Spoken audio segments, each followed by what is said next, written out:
Deputy President Paul Mashatile says government is committed to working with faith-based and religious leaders to create a just and peaceful society. He was addressing an engagement with interfaith leaders in Cape Town. Mashatile says the partnership with the faith-based community is critical in improving the lives of South Africans. SABC News reporter Vanessa Poonah has more.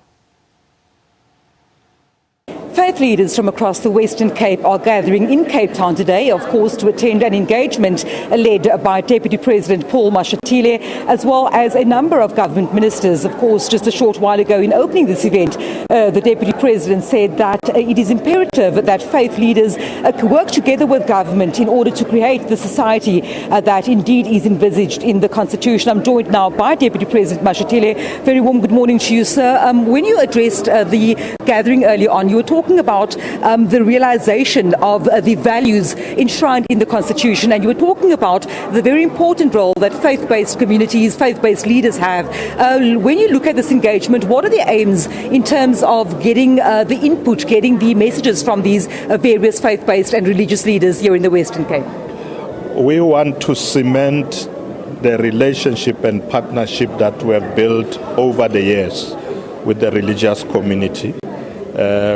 2 weeks ago, we had a session like this, but we didn't have a lot of time, and that's why we are back, because we wanted to give everybody enough time to raise the issues of their concern. We believe that the interfaith community and the government must work in partnership to address the challenges in our communities. We have problems of drugs, there's unemployment, there's teenage pregnancies.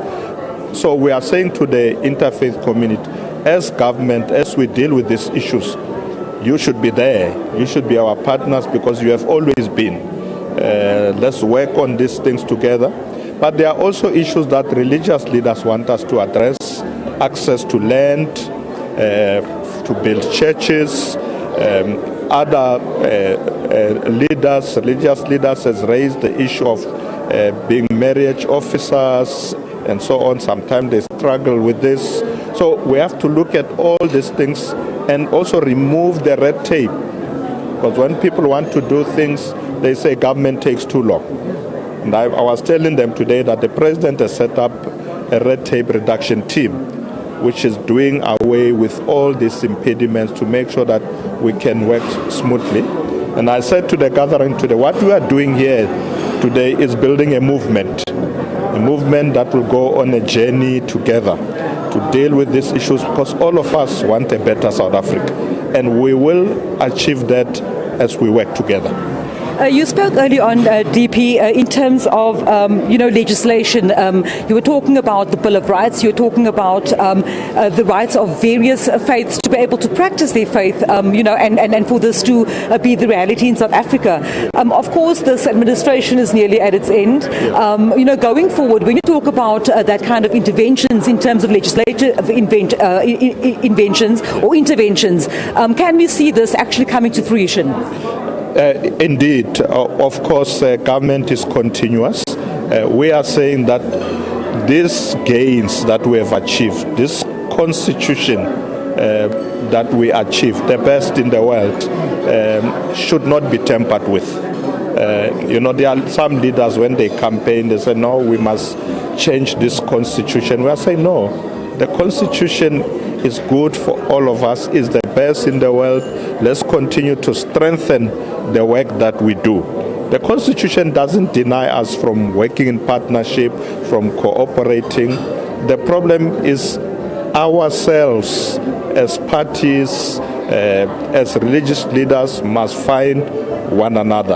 And this must continue beyond the elections. We must continue to build, as this movement, a better life for our people based on this constitution, come up with laws that protects the freedoms of people, association, come up with laws that will help the faith-based communities to achieve their objectives. And that's really what we are doing in this movement of working together. I thank you for your time, Mr. Deputy President. Of course, they're speaking to us, Paul Mashatile, giving us just an update with regards to what this engagement with the various faith leaders, religious communities aims to get at the end of the day, of course, saying that this is a commitment to a continuous dialogue to ensure that the needs of faith-based communities, but also that of larger society is dealt with, saying that this collaboration between government as well as people on the ground, communities in various churches, mosques, places of worship, coming together to highlight the issues facing society and then working together to tackle these.